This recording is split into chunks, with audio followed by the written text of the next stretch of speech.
जिनके भाषण सुनकर अपोजिशन की पार्टी भी अपनी हंसी रोक नहीं पाती है, जिन्होंने बिहार की राजनीति को एक अलग ही रंग दिया था, जिन्हें भारत के अलावा विदेशों में भी मैनेजमेंट गुरु कहा जाता है, वह किसी भी चीज में पीछे नहीं रहे। उनकी पार्टी बिहार की सबसे बड़ी पार्टियों में से मानी जाती है। वह राजनीति के एक ऐसे धुरंधर खिलाड़ियों में से एक है जिन्होंने खुद के दम पर इतनी लोकप्रियता हासिल की कि राजनीति में उनकी अहमियत कोई भी बयान नहीं कर सकता था।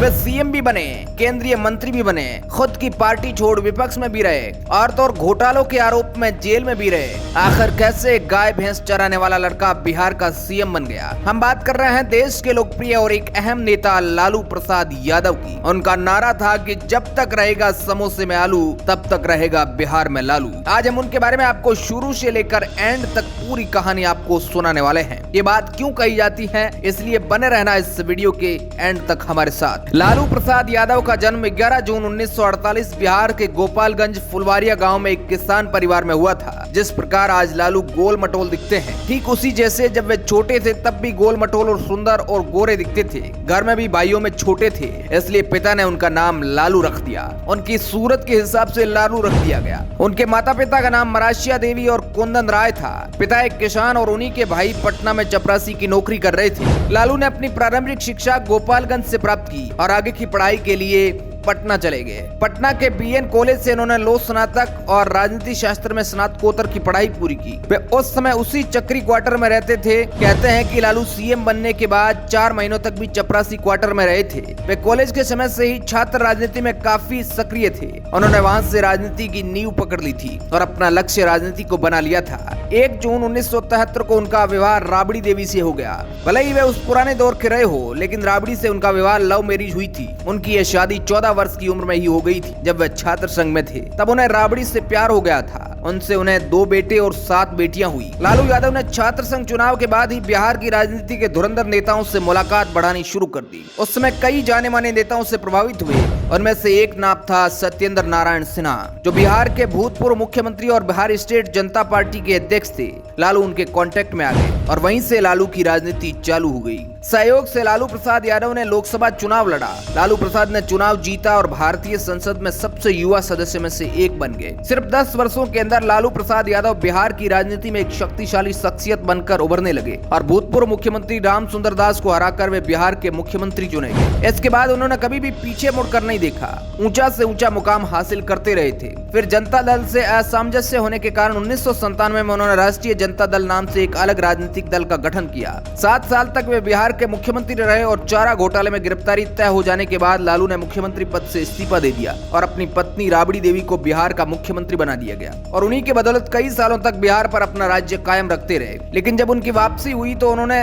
उसे सत्ता को छूने की बजाय केंद्र में अपनी नींव मजबूत कर दी, जिसके बाद छपरा और मधेपुरा से लोकसभा का चुनाव जीता और यूपीए सरकार में केंद्रीय रेल मंत्री का पद संभाला। भारतीय रेल घाटे से निकलकर मुनाफे की ओर लौट आई। रेलवे की इस महत्वपूर्ण उपलब्धि के कारण कई मैनेजमेंट स्कूलों ने लालू प्रसाद के नेतृत्व की प्रशंसा करते हुए उन्हें हार्वर्ड, व्हाइटरन और अन्य प्रतिष्ठित संस्थानों के सैकड़ों विद्यार्थियों को संबोधन करने के लिए आमंत्रित किया। रेलवे की इस उपलब्धि का अवलोकन Indian institute of management Ahmedabad के विद्यार्थियों द्वारा भी किया गया। सन 2005 में बिहार विधानसभा चुनाव में उनकी पार्टी हारकर सत्ता से बाहर हो गई और 2009 के लोकसभा चुनाव में उनकी पार्टी के केवल 4 सांसद ही जीत सके। इसका अंजाम यह हुआ कि लालू को केंद्र सरकार में जगह नहीं मिली। समय समय पर लालू को बचाने वाली कांग्रेस भी इस बार उन्हें नहीं बचा पाई। बाकी जनप्रतिनिधियों को बचाने वाला अध्यादेश खटाई में पड़ गया और इस तरह लालू का राजनीतिक भविष्य अधर पर लटक गया। समय समय पर लालू को बचाने वाली कांग्रेस भी इस बार उन्हें नहीं बचा पाई। बाकी जनप्रतिनिधियों को बचाने वाला अध्यादेश खटाई में पड़ गया और इस तरह लालू का राजनीतिक भविष्य अधर पर लटक गया। लेकिन उनके परिवार का सियासी सफर यहीं खत्म नहीं हुआ। उनके परिवार में छोटे से छोटा बच्चा भी आज राजनीति में है और उनकी बेटियों का विवाह भी राजनीति के जाने माने बड़े आदमियों के घर हुआ है। लालू की सबसे बड़ी बेटी मीशा भारती जो राज्यसभा में सांसद है।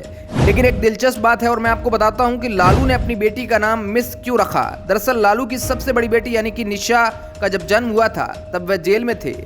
लालू पर non maintenance of internal security act यानी कि मीशा की धारा लगी थी। लालू ने मीशा को ही अपनी बेटी बना दिया, मतलब वही नाम अपनी बेटी को दे दिया। मीशा की अगर हम बात करें तो उन्होंने MBBS किया है, लेकिन कभी भी डॉक्टरी करते उन्हें देखा नहीं गया है, इसलिए लोग उनकी डिग्री पर भी सवाल उठाते हैं। अगर हम उनकी एक और बेटी की बात करें, उन्होंने राज्य लक्ष्मी का विवाह मुलायम सिंह यादव के पोते के साथ किया। मतलब कि मुलायम सिंह और लालू यादव दोनों आपस में संबंधी है। इसके अलावा समाजवादी पार्टी के जितेंद्र यादव भी उनके संबंधी है, क्योंकि इनके यहाँ भी उन्होंने अपनी एक और दूसरी बेटी का विवाह करवा रखा है। लालू की बेटी रागिनी और जितेंद्र के बेटे राहुल, इन दोनों का विवाह करवाया गया। ये दोनों नेता भी आपस में संबंधी है। इसके अलावा और भी कई बेटियों के विवाह उन्होंने कई अहम नेताओं के घर में किया है। भले ही वे घोटाले के आरोप के कारण विधायक, मंत्री या सांसद न बन पा रहे हो, लेकिन उन दोनों बेटों की राजनीति में किसी से पीछे नहीं है। उनका एक बेटा तेजस्वी जो बिहार के उप मुख्यमंत्री है और दूसरा मंत्री है। अब हम नजर डालते हैं इनके किए हुए घोटालों और क्या क्या इन पर आरोप लगे हुए हैं। 1996 में सामने आए चारा घोटाले ने बिहार की राजनीति गलियारों में सरगर्मी बढ़ा दी थी।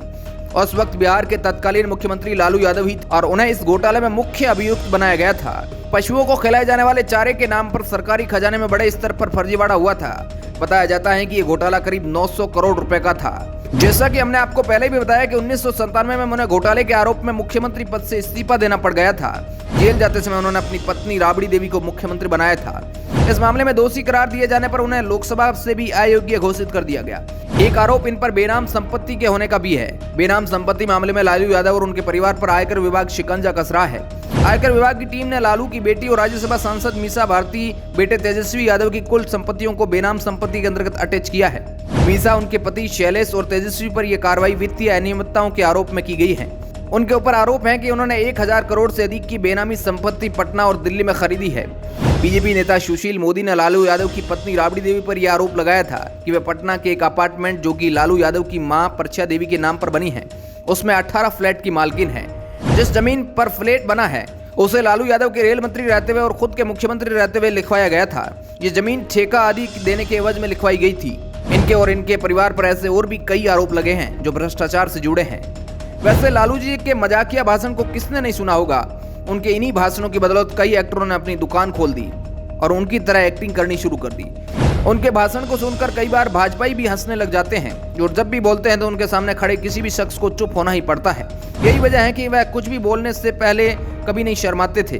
जो भी मन में आता उसे सामने वाले के मुंह पे सामने बोल देते। यही वजह है कि लालू के बोलने के इस अंदाज को ज्यादातर लोग पसंद करते हैं।